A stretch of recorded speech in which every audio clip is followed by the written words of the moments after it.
Annie Jean Easley was an American computer scientist, mathematician, and rocket scientist. As one of NASA's first African-American employees, she helped develop software for the Centaur rocket stage, which enabled several landmark spaceflights in the later 20th century. Born on April 23, 1933 in Birmingham, Alabama, Annie Easley was an African-American computer scientist who analyzed rocket propulsion systems and battery technology for NASA.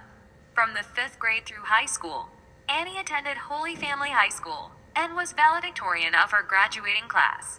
Easley majored in pharmacology for 2 years at Xavier University of Louisiana in New Orleans, but her academic career was thwarted when she moved with her husband to Cleveland, Ohio, where there were no pharmaceutical schools. In 1955, she read a newspaper article about twin sisters who worked as human computers at the National Advisory Committee for Aeronautics. She thought the work sounded interesting, so she applied. Within 2 weeks, she was working at the Lewis Research Center, now known as NASA's Glenn Research Center. She began her career as a human computer in the Computer Services Division, doing computations for researchers and performing complex mathematical calculations for the engineers. This involved analyzing problems and doing calculations by hand. When hired, she was one of only 4 African-American employees at the lab. In the 1960s, Easley wrote the computer code used for the Centaur rocket stage. Dubbed by NASA as America's workhorse in space, Centaur has been used in more than 220 launches. Easley's code was the basis for future codes that have been used in military, weather, and communication satellites. Despite this accomplishment, Easley encountered staggering discrimination, particularly when it came to accessing educational benefits promised to NASA employees. NASA had instituted a policy that allowed employees a grant to cover coursework relevant to their jobs. Easley asked her male supervisor if NASA would pay for some math classes at a nearby community college, but she was denied. She informed the supervisor that she was aware of NASA's policy about paying for classes, but he dug his heels in, saying, "They only do it for professionals." So, Easley paid for her own classes and earned her bachelor's in mathematics, but not after being denied paid leave, another NASA policy, to pursue the degree. In the 1970s, Easley returned to school to earn her degree in mathematics from Cleveland State, doing much of her coursework while also working full-time. A firm believer in education, Annie Easley's extraordinary life as a computer programmer, mathematician, and rocket scientist was guided by her mother's words of wisdom. You can be anything you want to. It doesn't matter what you look like, what your size is, what your color is.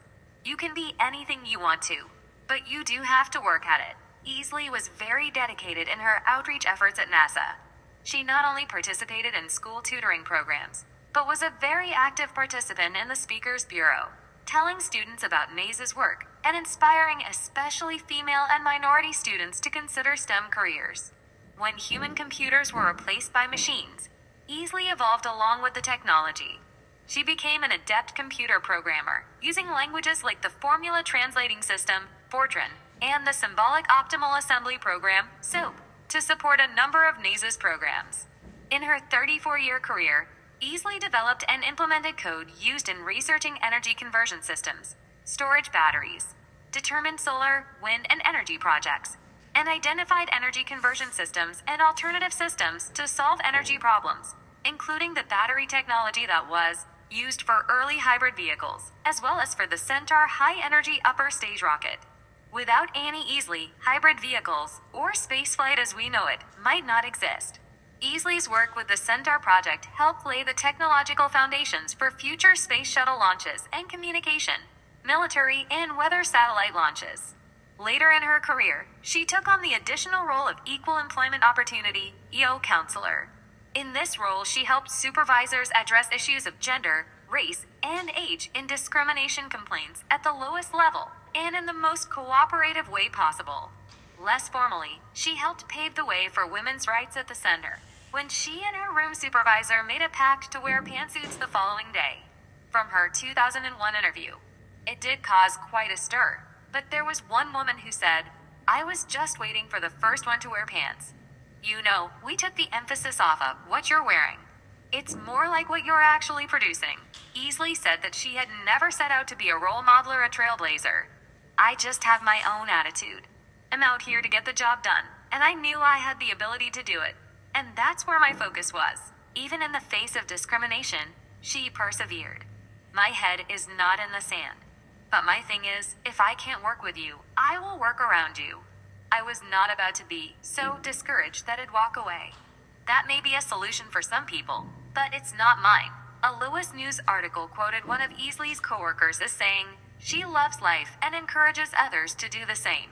Many who knew her would say that it was not just the work that she did that made a difference. It was her energy and positive attitude that had a tremendous impact on the center. In the 35-page transcript of her 2001 NASA oral history interview, Easley consistently emphasizes the importance of teamwork and expresses appreciation and admiration for those she worked with. There are many illustrations throughout her career of her determination and discipline, kindness, and generosity. In addition to her technical and outreach activities, Easley was a champion of employee morale. She was a founding member and first president of the NASA Ski Club, and was very active in the annual Children's Christmas Play, Centaur Athletics, and the Business and Professional Women's Association. Across Annie's various projects, her drive, desire to learn, and perseverance remained constant. In her words, "Everything I ever worked on has brought satisfaction, knowing that I was a part of doing something." Annie Easley passed away on June 25, 2011.